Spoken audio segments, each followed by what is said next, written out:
কৃষ্ণ রাধে রাধে। আজকে দেখে নেব শিবশক্তি গাইডেন্স কার্ডের থেকে যে আপনাদেরকে শিব শক্তি কি বলছে, ঠিক আছে, শিব পার্বতী আপনাদেরকে কি গাইডেন্স দিচ্ছে। এটা আমি একটা কথা আমি বলে দিই, এখানে যারা মুসলিম দেখছেন, খ্রিস্টান দেখছেন, তারা তাদের ভগবানকে, তাদের আল্লাহকে, তাদের গডকে স্মরণ করেও এটা দেখতে পারেন। এখানে গাইডেন্সটা হচ্ছে মেন জিনিস। যেহেতু আমরা হিন্দু, যেহেতু শিবকে মানি, পার্বতীকে মানি, তাই সেই হিসাবেই রিডিংটা হচ্ছে, ঠিক আছে। দেখে নেব শিব পার্বতী আপনাদেরকে কি গাইডেন্স দিচ্ছে, ঠিক আছে, আপনাদেরকে কি বলতে চাইছে আপনাদের জীবনে, ঠিক আছে। পজিটিভ থাকুন। ওকে ওকে। এখানে তারা মায়ের অনেকে ভক্ত দেখতে পাচ্ছি, এবং এখানে অনেকের ওপর ব্ল্যাক ম্যাজিক আছে, যার জন্য হেলথ ইস্যু এবং নানান ধরনের রিলেশনশিপ প্রবলেম এখানে দেখতে পাচ্ছি। এবং এখানে অনেকে যারা যারা দেখছে আমার রিডিং, তারা ইন্ডিয়ার বাইরে থেকেও অনেকে দেখছে, এবং তারা নেচার্সকে খুব ভালোবাসে, এবং তারা যেখানে থাকে, ঠিক আছে, ইন্ডিয়ার ভেতরে এবং ইন্ডিয়ার বাইরে, তারা যে সময় এই রিডিংটা দেখছে বা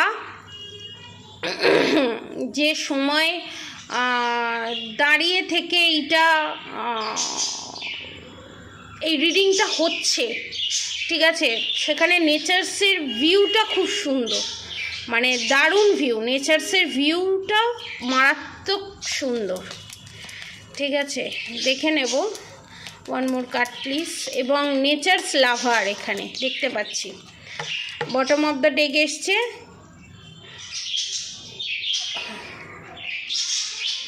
চন্দ্রকেশ্বর, ব্লেসিং অফ গুড লাক। আপনাদের জীবনে বিশাল বড় ধরনের গুড নিউজ আসতে চলেছে, ঠিক আছে। এবার আমি কার্ডের নামগুলো পড়ে নিই। শিবলিঙ্গম, মা তারা, সুরেশ্বর বাবা, ত্রিপুর সুন্দরী দেবী আর বগলামুখী দেবী। ফার্স্টে আমি মা তারার কার্ডটা দিয়ে স্টার্ট করব। ব্লেসিং অফ বিজনেস সাকসেস, ঠিক আছে। যারা এখানে ফাইন্যান্সিয়ালি অবস্টিকালসের মধ্যে দিয়ে যাচ্ছেন, বিজনেস হোক, জব হোক, যে কোনো জায়গায়, ঠিক আছে, মানি রিলেটেড যে সমস্যার মধ্যে দিয়ে আপনারা যাচ্ছেন, বিজনেসে যে গ্রোথটা দেখতে পাচ্ছিলেন না, বা জবের জায়গায় যে প্রমোশন হচ্ছিল না, বিজনেসের জায়গায় একটা জায়গায় ঘুরপাক খাচ্ছিল, এবং যেখানে ফাইন্যান্সিয়ালি আপস অ্যান্ড ডাউনের মধ্যে দিয়ে যাচ্ছিলেন, সেখানে যেভাবে গ্রোথ আপনারা চাইছিলেন, যেভাবে লাভ আপনারা পেতে চাইছিলেন, সেই জিনিসটা যেটা পাচ্ছিলেন না, সেই জিনিসটা আপনারা পেতে চলেছেন। যে অবস্টিকালসগুলো ছিল সেগুলো আস্তে আস্তে সরে যাচ্ছে। এবং যারা ভাবছেন নতুন বিজনেস স্টার্ট করবেন, তো তারা এই ভিডিওটা দেখতে দেখতে তাদের মাথায় যে বিজনেসের চিন্তা ভাবনাটা আসছে, সেই বিজনেসটা আপনারা স্টার্ট করুন। আপনাদের জন্য সুইটেবল, এবং আপনারা সেটাতে সাকসেস পাবেন। Shivalinga, life is your teacher, learn and seek betterment. Life হচ্ছে, আমাদের জীবন হচ্ছে আমাদের শিক্ষকের মতো বাস্তব অভিজ্ঞতা, যেটা কোনো বইতে থাকে না, যেটা কোনোভাবে, কোনো রকমভাবে কোনো বইতে আপনারা পাবেন না। লাইফ যেভাবে আপনাকে শেখাবে, জীবন আপনাকে যেভাবে শেখাবে, লাইফ ইজ ইউর টিচার। তো আপনারা যে রিলেশনশিপের দিকে যে প্রবলেম ফেস করছেন, এই প্রবলেমগুলো আপনারা ভগবানের কাছে বলেছিলেন যে আমরা কেন এই প্রবলেমগুলো ফেস করছি, কারণ আপনারও কিছু খামতি ছিল, উল্টো দিকের মানুষটারও কিছু খামতি ছিল, যেইগুলোকে ঠিক করা দরকার, যেগুলো আপনারা একসাথে থেকে ঠিক করতে পারছিলেন না, যে খামতিগুলো আছে আপনাদের মধ্যে, সেই খামতিগুলো আপনার পার্টনার ঠিক করতে পারেনি, এবং আপনার পার্টনারের যে খামতিগুলো, সেগুলো আপনি ঠিক করতে পারেননি। তার জন্য সেই না পাওয়াগুলো, সেই ছোট ছোট অবস্টিকালসগুলো, সেই ছোট ছোট না পারাগুলো, এবং আপনারা ভেবেছেন এগুলো আমি শোধরাতে পারবো না। আমরা লাইফে এমন ছোট ছোট কিছু কিছু ভুল করতে থাকি এবং সেটা রিপিটেডলি এমনভাবে করতে থাকি যেটা আমাদের চোখে পড়ে না, আমরা স্কিপ করে যাই এবং সেই ছোট ছোট ভুলটা জাগে, ওটা তো ছোটো ভুল জাগে, স্কিপ করে যাই বা আশেপাশে মানুষগুলো, আমাদের প্রিয় মানুষগুলো, তারা ভাবে জাস্ট ছোট ছোট ভুল জাগে, স্কিপ করে যাই, দরকার নেই। কিন্তু সেইগুলোই জোর দিয়ে ঠিক করা দরকার। আপনার মনে হচ্ছে ঠিক করার দরকার নেই, আপনার পার্টনারের মনে হচ্ছে ঠিক করার দরকার নেই, আপনার মনে হচ্ছে ঠিক করার দরকার নেই, কিন্তু এগুলো ঠিক করা দরকার। এই ছোট ছোট ভুলগুলো ঠিক করলেই আপনি একটা বড় উচ্চ জায়গায় পৌঁছবেন। সেটা রিলেশনশিপের ক্ষেত্রেই হোক, যে কোনো ক্ষেত্রেই হোক। এখানে রিলেশনশিপের ক্ষেত্রেই আমি দেখতে পাচ্ছি। ধরুন, আমি উদাহরণ দিয়ে বোঝাচ্ছি।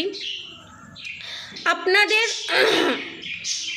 এখানে আপনাকে দুটো চারটে কথা বলে দিয়ে, অপমান করে দিয়ে বেরিয়ে চলে গেল। এবার আপনি কি করলেন? না, থাক, ছেড়ে দিই, আর বলার দরকার নেই। সবসময় থাক, ছেড়ে দিয়ে আর বলার দরকার নেই করলে হবে না, তাকে উচিত জবাবটা দিয়ে যেতে হবে। সবসময় আপনাদের মুখে জুতো মারবে আর আপনারা সেটাকে থাক, ছেড়ে দিই, ইগনোর। কারণ আমরা দেখে এসছি, আমাদের মা বাবারাও এটা বুঝিয়ে এসছে, কিছু হলেই থাক, ছেড়ে দে, দরকার নেই, কিছু বলার দরকার নেই, কেন বলছিস? এই কথাটা প্রত্যেক মা বাবার মুখেই আমরা শুনে থাকি। কোনো দিন মা বাবা বলে না, এই তোকে এটা বললো, যা গিয়ে বলে আর প্রোটেস্ট করতে পারিস নি, তুই প্রোটেস্ট করে আসবি যাতে তোকে কেউ অপমান না করতে পারে। এটা কোনো বাবা মা, 199% বাবা মায়েদের ক্ষেত্রে আমি বলছি, থাক, ছেড়ে দে, বলতে হবে না, এটা ম্যাক্সিমাম বলে। কিন্তু কোথায় বলবো, কতটা বলবো, কোথায় বলবো না, সেটা কিন্তু একটা বাবা মাকেই গাইড করে দেওয়া দরকার। আর একটা কমন ডায়লগ আমি বলবো এটাকে, সহ্য কর, সহ্য কর। এই জিনিসটা কেন আমি সহ্য করব? আমরা আমাদের মা বাবাকে দেখে এসেছি সহ্য করে আসতে। নেক্সট জেনারেশনও মা বাবা তো সহ্য করে, আমাদেরও এটা সহ্য করতে হবে, আমাদেরও এটা মেনে নিতে হবে। নেক্সট জেনারেশন এই জিনিসটা চলেই আসছে। এই ডিএনএ হিলিং যেটা আপনাদের দরকার, যার জন্য এখানে ভগবান বলছে life is your teacher, learn and seek betterment. আপনাকে আরও আরও আরও পারফেক্ট হতে হবে। Baglamukhi, blessing of victory through speech. এখানে আমি যে এই একটু আগেই বলছিলাম, কোথায় কি বলছি সেটা দেখতে হবে। শত্রু যদি আপনার সামনে এসে আপনাকে জুতো মারে, আপনাকে উল্টোপাল্টা কথা বলে, আপনি কি চুপচাপ শুনবেন? এখানে মা বগলামুখী কি করছে? জিভটাকে টেনে ছিঁড়ে ফেলে দিচ্ছে। তার মানে কি আপনারা আপনাদের শত্রুর জিভটাকে টেনে ছিঁড়ে ফেলে দেবেন? না, একদমই নয়। মিষ্টি মুখে, ভালো মুখে মিছুরি ছুরি মেরে বেরিয়ে আসতে হবে। সেটা আপনারা কিভাবে করবেন সেটা সম্পূর্ণ আপনাদের ডিসিশন। এবং যে পরিস্থিতিতেই আছেন না কেন, ধরুন আপনাকে মিষ্টি মুখে বলে দিল যে আমার ছেলের জন্য তো অনেক ভালো ভালোই মেয়ে এসেছিলো, কিন্তু আমার ছেলে তোমাকে পছন্দ করলো, কি আর করব, তাই বিয়ে দিতেই হলো। এরকমও অনেকে বলেছে। মানে আমায় এই রিডিংটা করতে করতে আমার এই চ্যানেল মেসেজটাই হলো, আমি তাই বলছি। তখন আপনাদের কি বলা উচিত বলুন তো? হ্যাঁ, আমাকেও দেখতে অনেক ছেলে এসেছিল, আমাকে অনেক ছেলে প্রপোজও করেছিল, আমাকে অনেক ছেলে চাইতো, কিন্তু আমার জন্য কে পারফেক্ট হবে সেই ডিসিশানটা নেওয়ার ক্ষমতা এবং সেই ডিসিশান মেকিং করা, সেই ডিসিশানটা সম্পর্কে ডিসিশানটা নেওয়া এবং ডিসিশানটা ঠিক না ভুল সেটা নেওয়ার মতো শিক্ষা আমাকে আমার বাবা মা দিয়ে দিয়েছিল। তাই আমার মনে হয় না কোনো দিন যে অনেক এর থেকেও ভালো ভালো ছেলে এসেছিলো, হয়তো অন্য ছেলেকে বিয়ে করলেও আমি ভালো থাকতে পারতাম। আপনার কথাটা সেটাই দাঁড়ালো। এইভাবে বুদ্ধিমত্তারভাবে, চিৎকার করে নয়, চেঁচামেচি করে নয়, ঠান্ডা মাথায় উত্তর দেয়। এবার সে যদি রিয়্যাক্ট করে, চয়েস ইজ ইয়োর্স, আপনার শত্রুর চয়েস। আপনাকে বারবার খোঁচালে আপনি তো একবার বলতেই পারেন।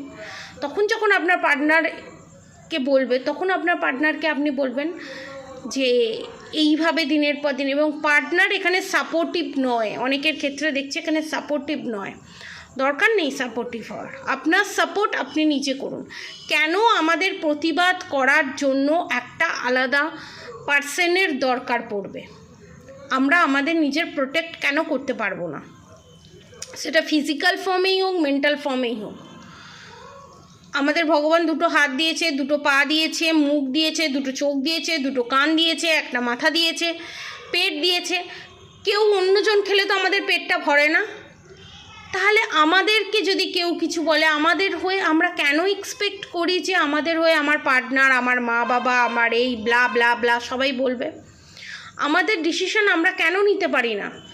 আমাদেরকে কেউ কিছু বললে আমরা কেন স্টেপ ওঠাতে পারি না? স্টেপ ওঠানো দরকার। এখানে মা বগলামুখী আপনাদেরকে এটাই বলছে, কারোর ওপর ভরসা না করে নিজের স্টেপ নিজে ওঠান।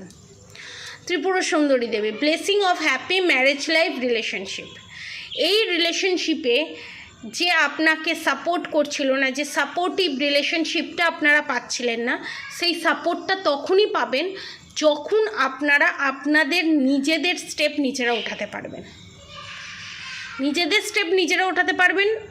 এতক্ষণ ধরে আমি যেটা জিনিসটা বললাম, ভালোতেও কোনো ডিসিশান নেওয়ার ক্ষেত্রেও আপনাদের ডিসিশানটা যেন কংক্রিট হয়, এবং আপনাদের ডিসিশানটা যখন আপনাদের ক্ষেত্রে আপনারা নেবেন, সেটাতে যখন সাকসেসফুলি ডিল করে বেরিয়ে যেতে পারবেন, তখন আপনার পার্টনারও ভাববেন না এই ডিসিশানটা তো ঠিক, তখন আপনার থেকে ডিসিশান নিতে চাইবে। ডিসিশান মেকার মানে best and best decision maker হওয়া যে জিনিসটা, সেই জিনিসটা যখন আপনারা এই জিনিসটা এই জায়গায় পৌঁছে যাবেন, তখন দেখবেন আপনার পার্টনার আপনার হয়ে লড়ছে।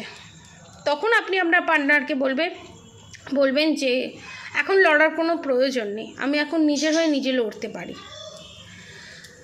Sureshwar Baba, your prayers are being heard with affirmatively. এখানে সুরেশ্বর বাবা কি বলছে? তোমার প্রার্থনা, তোমার আর্তনাদ, তোমার কান্নার আওয়াজ এখানে স্বয়ং শিবশম্ভু শুনতে পেয়েছেন।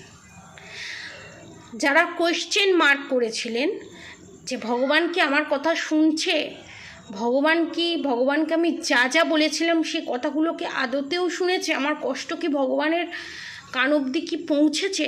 ইয়েস, হ্যাঁ পৌঁছেছে। এখানে স্বয়ং সুরেশ্বর বাবা আপনাকে বলছে যে আপনার প্রার্থনা শুনেছে, এবং আপনি যে ডিসিশানটা নিয়েছেন সেই ডিসিশানটা নিন, এগিয়ে যান। এবং অনেকে ভাবছে যে এখানে রিলেশনশিপটাকে স্কিপ করে আমি বেরিয়ে যাই, এই রিলেশনশিপটা থেকে বেরিয়ে যাই। ম্যারিড আনম্যারিড সবার ক্ষেত্রেই বলছি আমি, যারা ম্যারিড আছেন তাদেরকে আমি বলবো ডিভোর্স দেওয়ার আগে 10 বার ভাবুন যে আমি ডিভোর্স দেবো কি দেবো না। অবভিয়াসলি উকিল পয়সা নেবার জন্য আপনাকে বলবে ডিভোর্স দেওয়ার কথা, কিন্তু একটা প্রেডিকশানের মাধ্যমে জেনে নিন যে ডিভোর্সটা দেওয়া ঠিক হবে না কি না। আপনি আপনার সোলমেটের সাথে ডিল করছেন, না কার্মিকের সাথে ডিল করছেন, না টুইন ফ্লেমের সাথে ডিল করছেন, সেটা একবার প্লিজ কনফার্ম হয়ে নিন। আর সেকেন্ড, যারা আনম্যারিড তাদের ক্ষেত্রেও আমি এই গাইডেন্সটাই দেব, কারণ কার্মিক আর টুইন ফ্লেমের মধ্যে সূক্ষ্ম সরু সুতোর মতো পার্থক্য থাকে, যেটা বোঝা যায় না। আমরা স্পিরিচুয়াল জার্নিতে আছি, না আমরা কার্মিকের সাথে ডিল করছি, না আমরা টুইন ফ্লেমের সাথে ডিল করছি। এইটা কনফার্ম হওয়ার জন্য একবার কনফার্মেশন করিয়ে নেওয়াটা দরকার ইন ফিউচারে, যে আমি তার সাথে কতটা হ্যাপি থাকবো, আমার ম্যারেজ অবধি যাওয়াটা উচিত, এই রিলেশনশিপটা থেকে আমার বেরিয়ে যাওয়া উচিত না থাকা উচিত, একবার কনফার্ম করে নেওয়া দরকার। কারণ ইন ফিউচার আমাদের মা বাবা কেউই থাকবে না, আমরাই আমাদের প্রোটেক্ট করব। ইন ফিউচার কি হবে সেই ডিসিশানটা যদি আমরা এখন থেকে না নিই, এখন থেকে যদি আমরা একটা ভুল ডিসিশান নিয়ে ফেলি, তাহলে সারা জীবন আমাদের ভুগে যেতে হয়। অতএব আমরা যে ভুলটা একবার করব সেই ভুলটা আমরা বারবার করব না, সেই ভুলটাকে আমরা শুধরে নেব, এবং সেই ভুলটা যাতে রিপিটেডলি না হয় এবং কার্মিক সার্কেলের মধ্যে যাতে আমরা ফেসে না যেতে পারি, সেই দিকে আমাদেরকেই নজর দিতে হবে। কারণ কর্মের ভাগিদার কেউ হয় না, না মা, না বাবা, না সন্তান, না স্বামী, না মনের মানুষ, কেউ না। আপনার কর্মের ভাগিদার আপনি নিজেই। এই জিনিসটা একটু প্র্যাকটিক্যালি ডিল করতে হবে আপনাদেরকে। তো আজকের মতো এতটুকুনি, শিবশক্তি গাইডেন্স। আপনারা সবাই সুস্থ থাকবেন, ভালো থাকবেন, আপনাদের সবার ভালো হোক, মঙ্গল হোক।